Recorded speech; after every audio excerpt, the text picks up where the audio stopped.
नमस्कार दोस्तों, आज की हमारी कहानी है सासू माँ की अलमारी। अगर यह कहानी आपको अच्छी लगे तो प्लीज हमारा चैनल सब्सक्राइब करें। नारायण जी को गुजरे 1 बरस बीत चुके थे। उनकी पत्नी पल्लवी जी उनके बगैर अभी तक शोकाकुल रहती और उनकी दोनों बहुएं समझाती कि पापा जी तो चले गए, आप अपने बेटा बेटी के बच्चों को देखिए और खुश रहिए। सब आपके बगिया के पुष्प है जिन्हें आपने व पापा जी ने पल्लवित पुष्पित किया है। लेकिन पल्लवी जी उदास रहा करती। दोनों बहू उद्विग्न रहती कि 70 साल की हो गई है और अच्छा खासा वैवाहिक जीवन भी जी चुकी हैं। इस पर क्या दुख मनाना, घर में भी मनहूसियत किए रहती हैं। अपना काम कर देती दोनों बहुएं। बड़ी का नाम सुधा और छोटी बहू का नाम लीना। समय पर सास का सारा काम करती थी, परंतु एक रहस्य से सशंकित थी। दोनों सास के कमरे में गोदरेज की 4 अलमारी थी, जिसमें से 3 अलमारी दोनों बेटों और एक बेटी को बांट चुकी थी। एकमात्र अलमारी को अपने आधिपत्य में रखी थी और अपने औलादों से कह रखा था, मेरे मरने के बाद ही इसमें जो जेवर है या अनमोल चीजें हैं वो सब आपस में बांट लेना तुम लोग। इसीलिए ऐसा कहती कि उस अलमारी में जंग लगी थी और कहीं कहीं उसके ऊपरी परत बेरंग हो गए थे।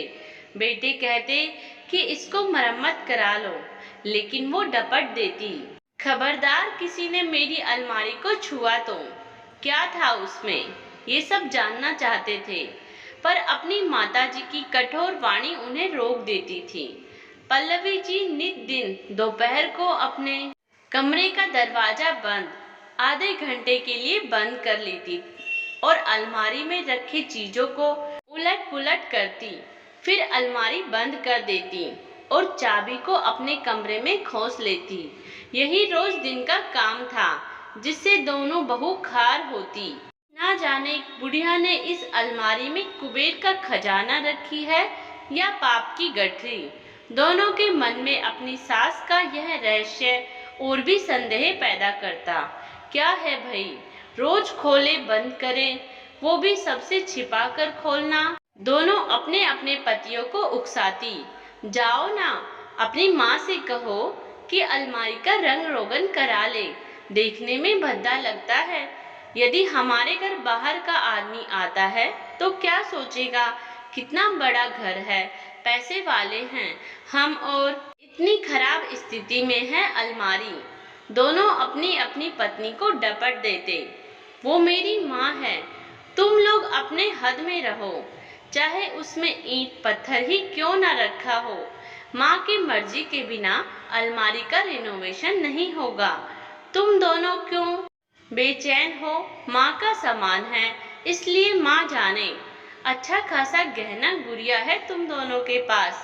दोनों का मन में शक का बीजारोपण हो चुका था और दोनों फिराक में थी कि कब उनके हाथ उसकी चाबी आए और वो अलमारी का सर्च करे।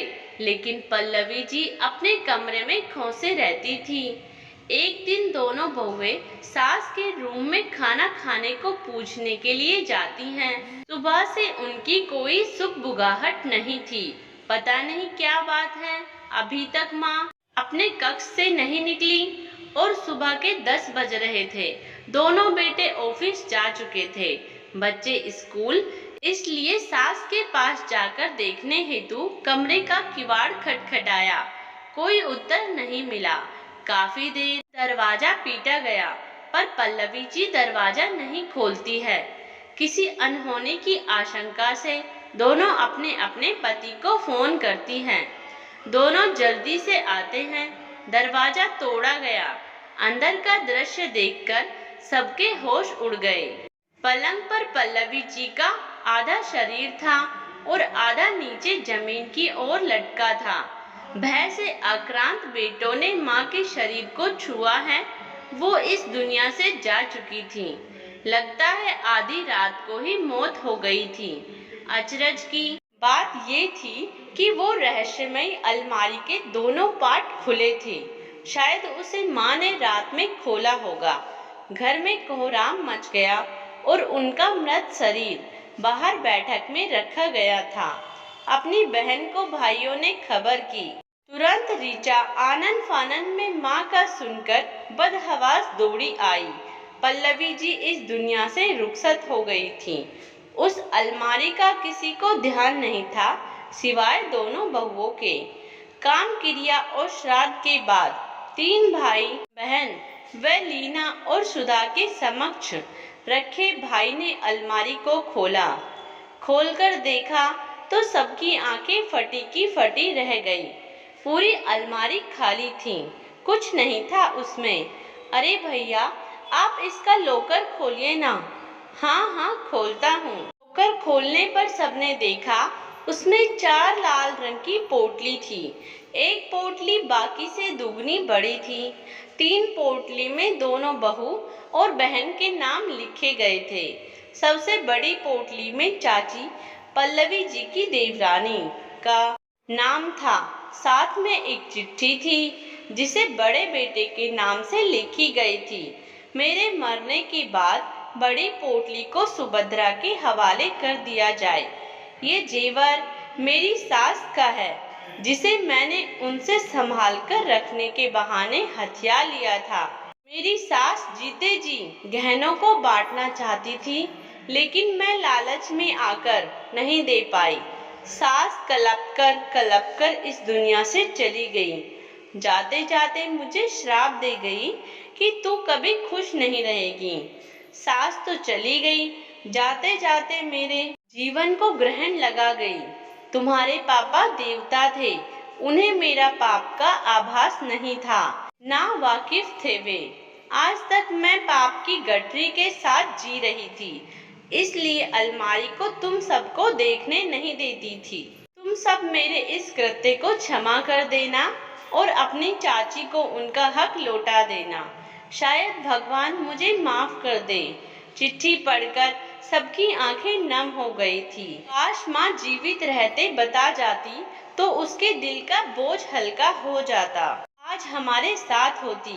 चाची को बुलाकर उनका गहना लौटा दिया गया।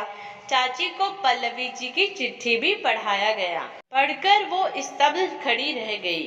इतनी बड़ी बात कुछ उसकी जेठानी ने छुपा रखा था। अब वो नहीं है तो उजागर हो चुकी है। अपने गुनाह को मानकर उसकी अमानत भी लौटा दी गई है। जेठानी के बच्चों ने वो भी अपनी माँ के पाप को पुण्य में बदलकर चाहते तो चाची के गहने रख सकते थे, लेकिन अपनी माँ के सम्मान के लिए उन्होंने ऐसा किया था ताकि पल्लवी जी की आत्मा को चैन मिले। सबके मन में जो मलाल था कि उस अलमारी में ऐसा क्या था जिसे पल्लवी जी ने किसी को भी बताना जरूरी नहीं समझा, अब पश्चाताप में बदल चुका है। दोनों बहुओं के मन में सास के प्रति कड़वाहट खत्म हो चुकी है। उन्होंने जीते जी अपने पाप की गठरी को छुपाया था, इसीलिए किसी के सामने अलमारी को खोला जाना साझा नहीं करती थी। उन्होंने अपनी गलती मानकर अपने बच्चों को ये सबक दिया कि बेईमानी करना पाप है।